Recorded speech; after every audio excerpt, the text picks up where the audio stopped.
The legitimate sister has fallen for the aloof Buddha child, attempting to drug him in a bid to entice him into breaking his vows and eloping.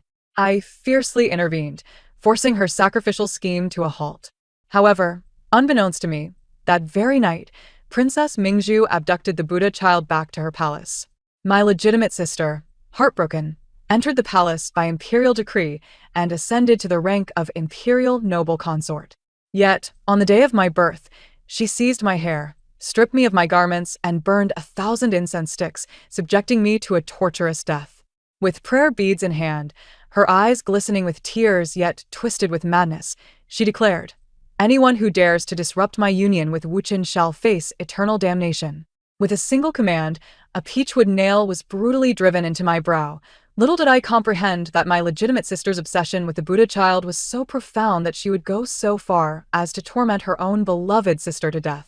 Once more, I find myself at the window, transcribing scriptures. I allow my legitimate sister to stealthily infiltrate the Buddha child's chamber. I met a tragic end, my curled body riddled with charred punctures and a long peachwood nail driven cruelly through my brow.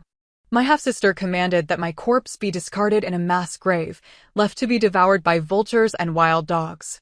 The day I perished was, ironically, my birthday.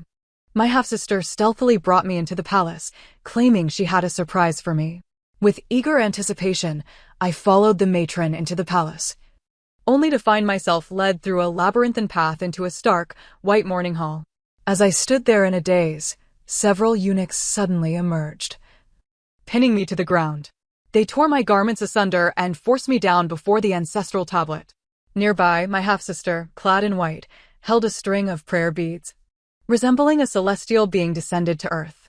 Yet in the next moment, her visage transformed into one of rage as she yanked at my hair, her eyes brimming with malice and resentment. I could scarcely fathom that the sister I had relied upon, born of the same womb, would ruthlessly strip me of all my hair. She brushed the strands from her hands, smiling as she watched the eunuchs pierce my flesh with burning incense. Amidst my screams and wails, she knelt reverently on the mat, chanting fervently. I could hardly believe that this was my once kind and beloved sister. Why would she treat me thus? I questioned repeatedly what wrong I had committed to deserve such mercilessness. She delicately twirled the prayer beads, rising to stomp viciously on my neck. In an instant, I was rendered powerless to struggle, my body, punctured and burned, devoid of unscathed flesh. She gazed down at my suffering, laughing maniacally. "It's all your fault, you wretched girl. If it weren't for you meddling, I would have long been united with Wuchen as a celestial couple. Alas, my Wuchen has been sullied by that venomous Mingzhu. You deserve to die." My body trembled in agony, words failing me. The current Empress Dowager, enamored with the divine, frequently summoned renowned monks from across the land to discuss Buddhist teachings. Wuchen was one of the most distinguished among them, not only well-versed in various scriptures, but also strikingly handsome, earning him the moniker of the Cold Buddha among the common folk. Few knew, however, that he had already become a pawn of Princess Mingzhu, having deceived several noble ladies of their purity. My half-sister was among his targets, but I had fought tooth and nail to prevent her from yielding herself to him. Little did I know that she would harbor such a grudge against me for thwarting her pursuit of this heartless monk. Even after becoming the empress favored by all, she would lure me into the palace to torment me to death, callously sacrificing her own sister's life to honor her lost love. The air was thick with the scent of charred flesh and incense ash. Every inch of my bloodied body racked with pain as she forcefully shoved a stick of incense into my mouth. I silently screamed in agony, wishing for death to claim me on the spot. She crouched down, delighting in my misery, and taunted, "Does it hurt? This is merely the beginning. If not for your interference, Wuchen and I would have already flown away together. This is your retribution, ha ha ha." Despair enveloped me as I struggled, my body pinned to the ground, tears blurring my vision. She knelt on the mat, gazing adoringly at the ancestral tablet, while the eunuchs mercilessly pierced my flesh with incense, their actions unrelenting. My birthday slipped away amidst my cries of torment. The following day, my half-sister looked at my mangled form with a mad glee. "For daring to disrupt my bond with Wuchen, I shall ensure you never find peace." In the next moment, the long peachwood nail plunged violently into my brow. Blood gushed forth, and I died with my eyes wide open. I vowed that if I were to be reborn, I would make her life a living hell. 2. Recently, the capital was abuzz with excitement, for the Empress Dowager's birthday was approaching. In a display of filial piety, the emperor decreed that renowned monks from across the nation be summoned to celebrate her birth. Among them was a young monk named Wuchen, whose fame had spread like wildfire in just 2 days since his arrival in the capital. With a visage akin to a painting and an ethereal demeanor, his pure white monk robes made him appear as if he had descended from the heavens. The women of the capital were enamored by his chanting, captivated by the sight of his long fingers gracefully manipulating the prayer beads, his lips parting to reveal a voice as melodious as a tranquil stream. To highlight his uniqueness, the ladies of the realm privately referred to him as the Cold Buddha. My half-sister, having beheld him, was immediately entranced, falling hopelessly in love.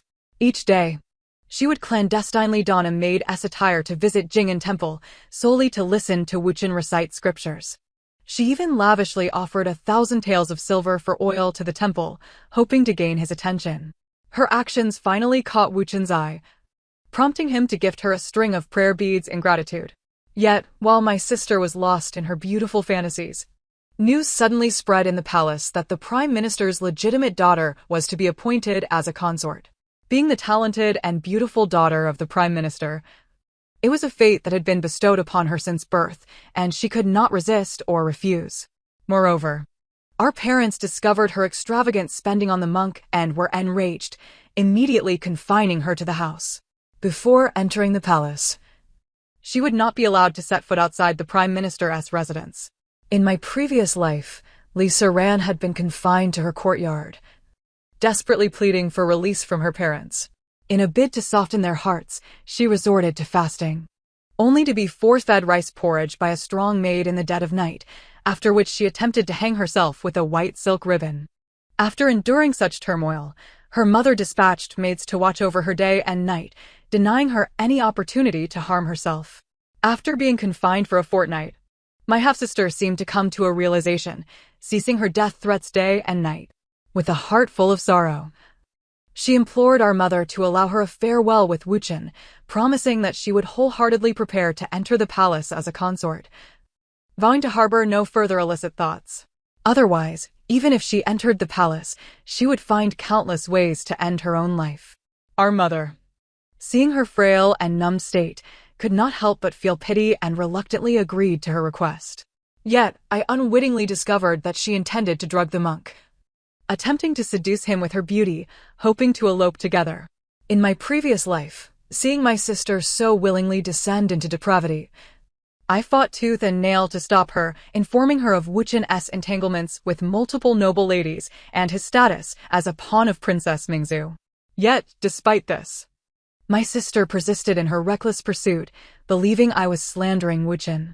Left with no choice, I had to order her to be knocked unconscious and brought back home. On the very night she planned to offer herself, Princess Mingzhu brazenly abducted Wuchen to her palace. Awakening to the truth, my sister's spirit was crushed as she entered the palace, and within 2 years, she became the empress, adored by all. Yet, I never anticipated that I would awaken once more on the very night she attempted to seduce the monk. The faint scent of sandalwood lingered in the air, reminiscent of the temple. Standing before the incense burner, I seemed to see the disfigured body I had become in my previous life from the incense burns. A cool breeze swept past, sending an involuntary shiver through me. Fate had granted me a second chance at life. Sujio, sister wishes to be alone for a moment. I turned to see my half-sister tightly clutching a small porcelain vial. Oh, very well, just be careful and don't wander too far. I feigned ignorance of her unusual behavior, responding before returning my focus to copying the Buddhist scriptures at the window.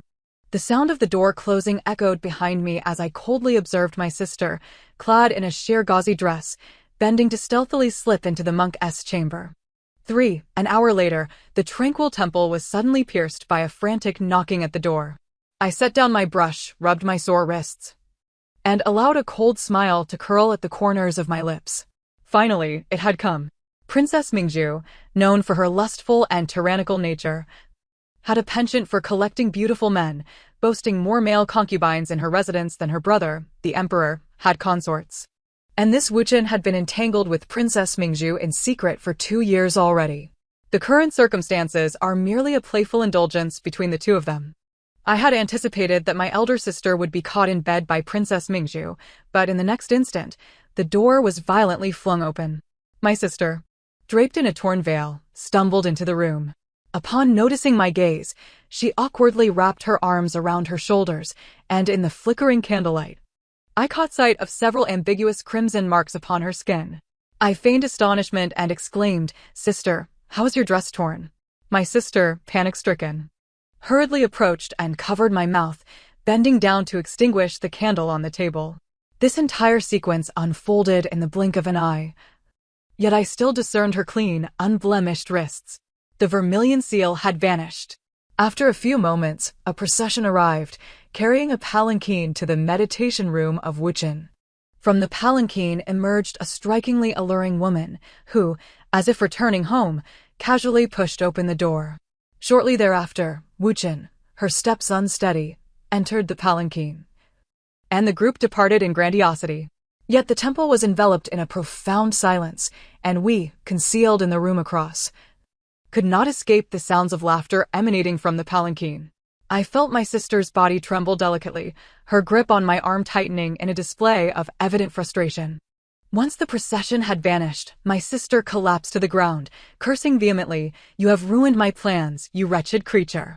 I sighed in regret and crouched beside her, whispering my lament, how unfortunate for Master Wuchen to be taken away by Princess Mingzhu.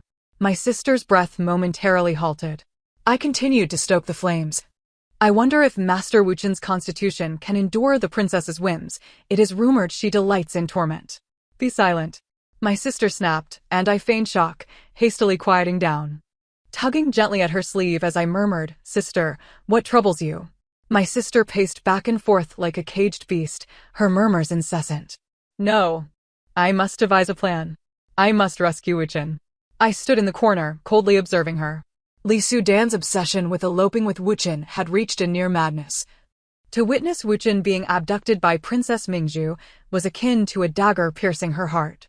In my previous life, I had severed the bond between my sister and Wuchen with a firm hand, allowing her to ascend to the lofty position of imperial consort.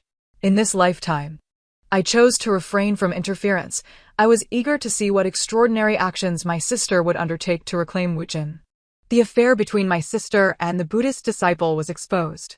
My mother, upon hearing from a maid of my sister's lost vermilion seal and the several ambiguous marks on her body, was so enraged that she spat blood and fell into a faint. My father, in a fit of fury, commanded that my sister be dragged into the ancestral hall, demanding she recount the entire incident, otherwise she would be expunged from the family tree and beaten to death. This was the first time my sister had witnessed my father's unbridled wrath. She did not dare confess that she had willingly drugged Wuchen and surrendered herself. She crawled to him in tears, clinging to his leg, her voice weak and helpless. "Father, I truly went to bid farewell to Wuchen that day. It was my younger sister who drugged us." I suddenly raised my eyes and indeed saw my father casting a dark glare in my direction. Before I could explain, he strode over and struck me across the face, declaring, "Rebellious daughter, kneel." A flicker of satisfaction crossed Li Sudan's eyes as she continued to weep. "My younger sister once said she admired the emperor. Perhaps that is why she plotted against me." "You wish to take the place of Sudan as a consort in the palace?" Li Sudan's insinuation was unmistakable, and my father immediately grasped the underlying scheme. To be honest, I had anticipated my sister's betrayal. My father's reaction also fell within my expectations. Throughout my life, I was the nominal second daughter of the Prime Minister's estate. Yet I had always existed as a mere backdrop to Li Sudan, who received all the affection and attention from our parents. In the academy, while Li Sudan was engrossed in dance practice, she would neglect her assignments, even deceitfully taking mine. My father, upon discovering this, was outraged and struck my hand with a ruler until it was swollen, even knowing that it was my sister who had stolen my work. At the flower banquet, when Li Sudan was pushed into the water during a dispute with other noblewomen, I was punished upon returning home for failing to protect her. The exquisite brocade gifted by the palace would be used to create 2 new outfits for Li Sudan, while I would only receive a handkerchief. I had long sensed a peculiar aversion, if not outright hostility, from my father towards me. Whenever matters concerning me and Li Sudan arose, he would invariably side with her unconditionally. Thus, I covered my face and obediently knelt, murmuring, if sister says so, then so be it. My father, infuriated, kicked me to the ground, declaring his intent to disown such a malicious daughter. Father, please. Li Sudan leaped onto me protectively, feigning deep sorrow. My daughter is now a withered blossom. She cannot return to serve in the palace. You too are a daughter of the Prime Minister's estate. Why not let her enter the palace instead, thus alleviating our immediate crisis and fulfilling her admiration for the emperor? Father, I beg you to spare my younger sister.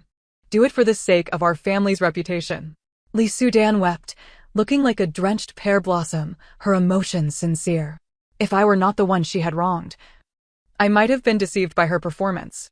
My father, who cherished Li Sudan above all, was genuinely swayed by her flimsy arguments and began to contemplate the possibility of this arrangement. Ultimately, under Li Sudan's coaxing, he coldly huffed at me and left in a huff. Once the ancestral hall was left with only Li Sudan and me, she embraced me with feigned remorse, her tone thick with apology and sympathy. Younger sister, I am truly sorry, but I had no other choice. Please do not blame me, all right? In my previous life, after being punished, Li Sudan often adopted the guise of an innocent victim to placate me, and I had always believed her words. A slap followed by a sweet promise was her common tactic with me. However, in this life, I was no longer the gullible fool easily swayed by her. But sister, is it worth it? She stiffened momentarily. I tucked a strand of her hair behind her ear, gently holding her hand. I know you are deeply infatuated with Master Wuchen, but he is now the favored consort of Princess Mingzhu. Sister, you and Master Wuchen are fated to be apart. In truth, Li Sudan understood that attempting to rescue Wuchen from the princess's clutches was a fanciful notion, yet she clung to her feelings, yearning to elope with him. Younger sister. She suddenly grasped my hand tightly. Once you enter the palace, strive for favor and assist your sister, will you? I scoffed inwardly, yet feigned difficulty. I am neither as beautiful as you nor as talented. Confined within the harem, gaining power will be an arduous task. Seeing her eyes dim, I shifted my tone, however. However what? I bit my lip. On the day after tomorrow, the Empress Dowager's birthday, Princess Mingzhu will bring Wuchen to attend. It is said that she intends to ask for him as her consort. Li Sudan gritted her teeth, her expression contorted with rage. I shall not allow it. That will be your only opportunity to escape together with Master Wuchen, provided that Master Wuchen is willing to leave this place of turmoil with you. Upon hearing this, her demeanor softened, her eyes glistening with affection. We have already pledged our hearts and souls to each other. He will surely agree. I observed her expression, satisfied, and stated my final objective. Though Princess Mingzhu is licentious and lascivious, she possesses unparalleled beauty. I fear Master Wuchen may succumb to her charms. Why not perform a dance for the Empress Dowager on her birthday? With your beauty and grace, you will undoubtedly captivate the audience. In that moment, Master Wuchen will willingly join you, and you shall become a pair of envious celestial lovers. She was deeply moved by my words, lost in contemplation, her eyes shimmering with excitement and longing. I quietly withdrew from the shrine, and as I turned, a chill instantly enveloped my face. The fish had taken the bait. Before dawn on the 6th day, the courtyard of Li Sudan buzzed with activity. The scent of incense wafted in the air as preparations began. I had also arrived early to wait by her side. After she tried on her 10th outfit, smashed 5 teacups, and slapped her maid for the 3rd time, I finally approached her with a leisurely grace. I kicked aside a trunk full of splendid garments and retrieved a pristine white robe from the corner, adorned simply with red silk threads at the collar and waist. Sister, this will surely look lovely on you, pure and simple, perfectly complementing Master Wuchen's monk robe. Li Sudan cast a doubtful glance at me, but upon hearing my mention of the monk robe, she blushed and hurried behind the screen to change. As it turned out, my taste was quite commendable. When she emerged, the astonished gazes of her maids confirmed her beauty, prompting her to finally sit before the bronze mirror to adorn herself. After this commotion, the sun had fully risen. I took a teacup from her personal maid and presented it to her, playfully remarking, "Celestial sister, untouched by worldly dust. Let us sip some tea before we set off." She took a delicate sip, and I leaned in close to whisper after the dance, "Once a stick of incense has burned, you shall excuse yourself to the rockery. At that moment, I will inform Master Wichan to meet you there, where I will have arranged for someone to assist your departure." She nodded with satisfaction, her hands trembling with excitement. I smiled in return, content with the unfolding of my plan. Naturally, I had no intention of informing Wuchen, nor was there anyone to assist her, after all. I was merely a powerless and unappreciated second daughter. How could I possess the wealth and connections to orchestrate such schemes? I had no fear of Lisa Ran discovering this, for she would never have the opportunity. At the banquet, Princess Mingzhu and Wuchen were notably absent. By the time all the courtiers had presented their birthday tributes and the noble ladies began to showcase their talents, the two finally made their entrance. Princess Mingzhu walked in, her resplendent attire catching the light, exuding an enchanting aura that was utterly captivating. Beside her was a man clad in a white monk robe, his posture regal and his demeanor ethereal. Yet, their garments appeared slightly disheveled, and given Princess Mingzhu's reputation, their late arrival was glaringly evident. Lisa Ran noticed this as well. I heard her breath quicken and a fierce whisper escape her lips. "Wretched woman, shameless." Perhaps her gaze was too venomous and direct, for as Princess Mingzhu was about to take her seat, she suddenly turned to meet Lisa Ran's eyes. My legitimate sister was taken aback, hastily lowering her gaze and twisting the delicate handkerchief between her fingers. I observed Princess Mingzhu studying Lisa Ran with keen interest, glancing at her attire and the prayer beads adorning her wrist, then at Wuchen's white robe. Finally, a knowing smile graced her lips as she elegantly took her seat. Moments later, an imperious maid approached with a tray of wine, presenting it to Lisa Ran and me, stating, "From the princess." Lisa Ran's complexion paled as she sat frozen, unable to reach for the cup. I politely accepted it and downed it in one gulp, declaring, "Thank you for the princess's generosity." Seeing that I suffered no ill effects, she finally lifted the cup, shielding her face with her sleeve as she drank.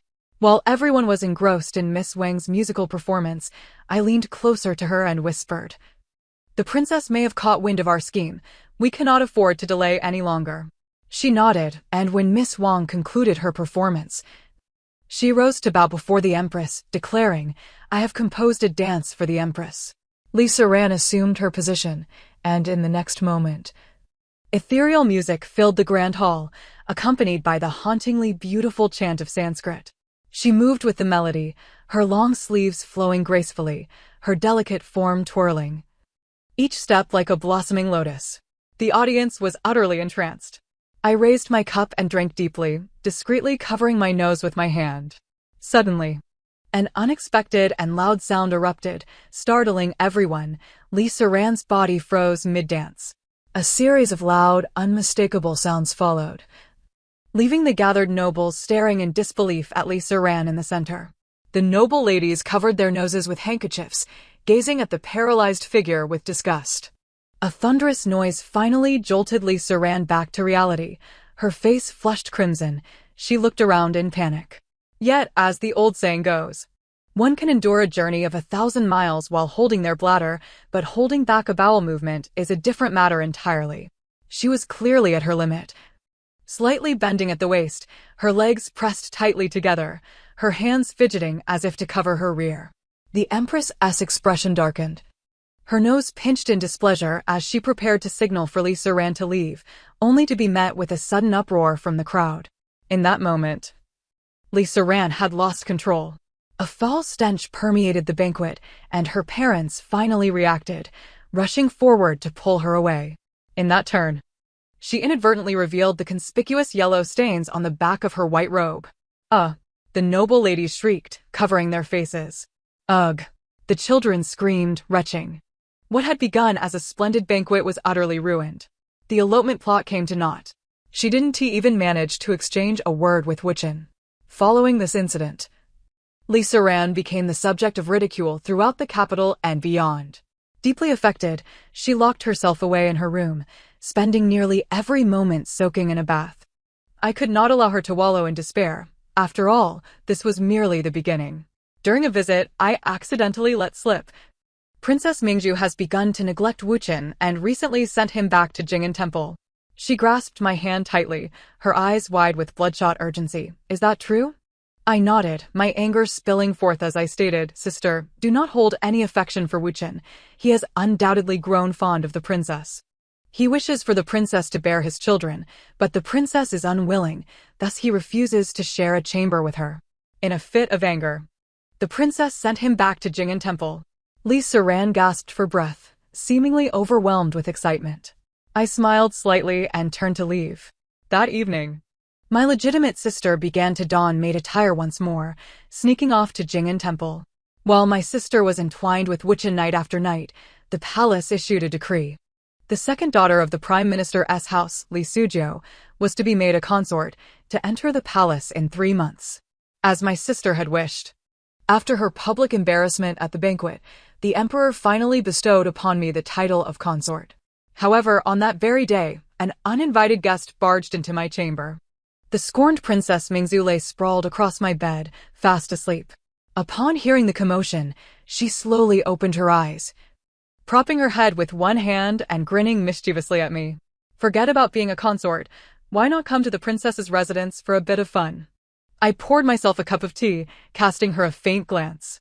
Recently, I've acquired a young man from Yaojiang, broad-shouldered and slim-waisted. With incredible stamina, he is practically a little demon. Pfft. I couldn't help but spit my tea out. Stop. I have no interest in your scandalous escapades. Mingzhu pouted, her dissatisfaction evident in a soft huff. I am an unremarkable, quiet, and well-mannered second daughter. Mingzhu is a flirtatious princess who dreams of possessing all the handsome men in the world. It would be hard for anyone to imagine that beneath the surface, Mingzhu and I share an intimate friendship. It was in my past life that I learned of Wuchen's deceit in tarnishing a noble lady's virtue, and of his night of revelry with Mingzhu. Hey, Xiaojiao, don't you care about your legitimate sister? How can you tolerate her dalliance with Wuchen? Mingzhu's eyes sparkled with curiosity. I replied coldly, she is not worthy of my concern. Oh dear, sisters turned enemies. Is it a moral decline or a distortion of humanity? Tonight at 8 o'clock, CCTV will report this timely news. I sighed in resignation. Mingzhu often spoke in riddles I couldn't comprehend, and now she was at it again. The candlelight flickered as Mingzhu and I chatted late into the night, until a sudden knock on the window interrupted our gossip about the capital. Xiaojiao, my young man from Yaojiang has come to fetch me. I shall take my leave, she said with a playful smile, climbing onto the windowsill. Yet, before departing, she grew serious and warned me, I know not what transpired between you and your elder sister, but that Wuchen is not a good person. His mind is rather unhinged. He revels in the idea of having a green hat, do you understand? I gazed at her, bewildered. Well, if you still care for your sister, you ought to persuade her to distance herself from Wuchen, or else. Mingzhu raised an eyebrow at me teasingly before being swept away by a tall young man. Indeed, I did care for her, to the extent of wishing her ruin and a disastrous fate. Li Siran had once again taken to soaking in the bathtub daily. Her anxious maid approached me, imploring, Second Miss, please go see the eldest Mississippi. For the past few days, every time she returns from Jing'an Temple, she immerses herself in the bath. I feared she was merely upset by unkind words, but I discovered she bore injuries. My hands froze mid-cutting flowers, recalling Mingzhu's words about Wuchen's unstable psyche. Behind the screen, Li Siran sat submerged in the tub. After several days, she appeared significantly thinner, her lips pale, and her eyes bloodshot. Just as her maid had said, she bore bruises and cuts on her neck and shoulders. Upon seeing me, she submerged deeper, exposing only her sharp chin, and barked at me, get out. Leave. Her demeanor hinted at something troubling, and I obediently exited the room. Moments later, she emerged, now dressed and composed, stating, Sister, I fell while descending the mountain and sustained some scrapes, hence, my mood is a bit off. I did not mean to snap at you. You won't hold that against me, will you? I shook my head obediently. It's quite all right. I bear no grudge. Seeing my naivety, Li Siran grasped my hand tighter, as though clinging to a lifeline. Wuchen intends to take me away, marrying me as a wife while keeping me as a concubine. We plan to wed in 2 days, just the two of us. Will you be my witness? I looked down, feigning contemplation, unsure. She squeezed my hand with increasing urgency, as if a drowning person grasping at their last straw. Please, sister. I nodded in agreement. Of course, I would not attend the wedding. Although I was a reincarnated individual, lacking in strength and power, I would be mad to leap into such a crude trap. I borrowed a shadow guard from Mingzhu to gather intelligence. As dawn approached, he returned, hesitating before relaying, Wuchen has been kidnapped by a band of rogues. To save his life, Li Siran willingly surrendered herself to them, even in front of Wuchen.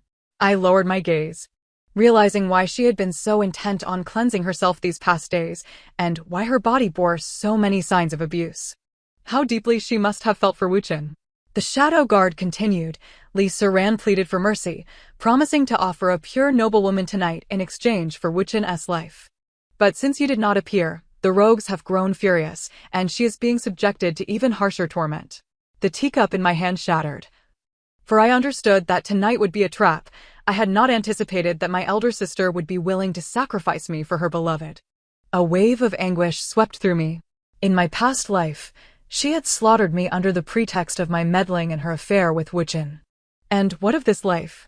In her eyes, I was a devoted sister who wholeheartedly supported her, yet she still intended to sacrifice me to save her paramour. The sympathy I felt upon hearing her surrender was instantly extinguished.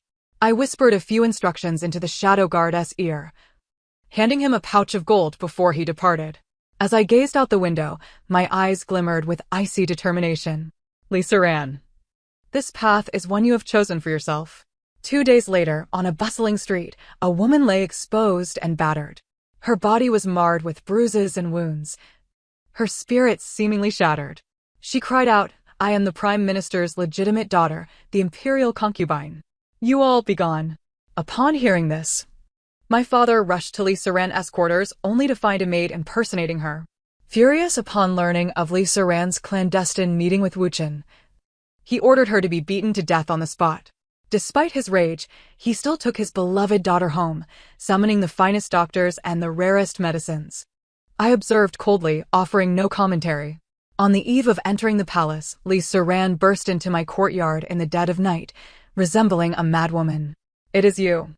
Isn't it? You have reincarnated too? I leisurely poured myself a cup of tea, smirking as I replied, Sister, what are you talking about? I do not comprehend.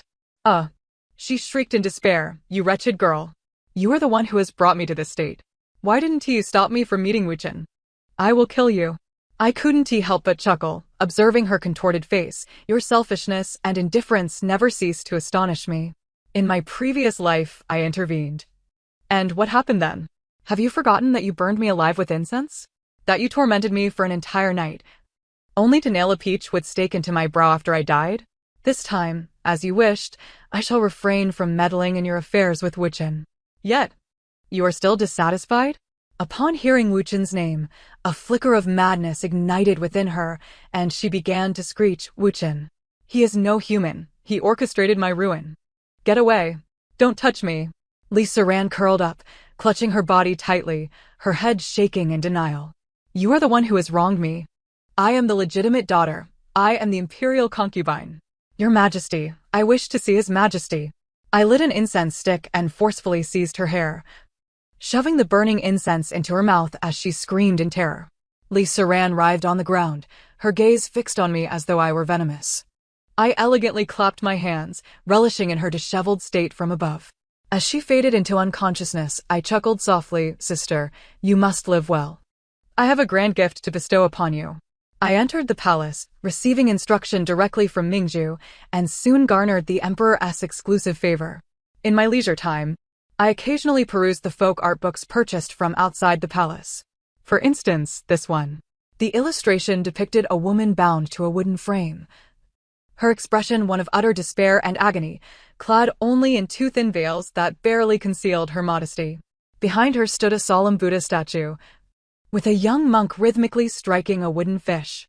Below, the worshippers held incense, greedily gazing at the woman on the frame, whose body was riddled with charred holes. It was both cruel and bizarre. As I continued to gaze, laughter escaped my lips and my feet danced joyfully. The Emperor has arrived. I casually tossed the illustrated book into the brazier, where it still contained a plea for help from my father. Lisa Ranna's disappearance? What concern was that of mine? As the flames consumed the pages, I rose to greet the young emperor. Outside, snow fell in flurries, while laughter and chatter filled the room. My life, truly, had only just begun. The end. Thank you for listening, and I look forward to our next tale.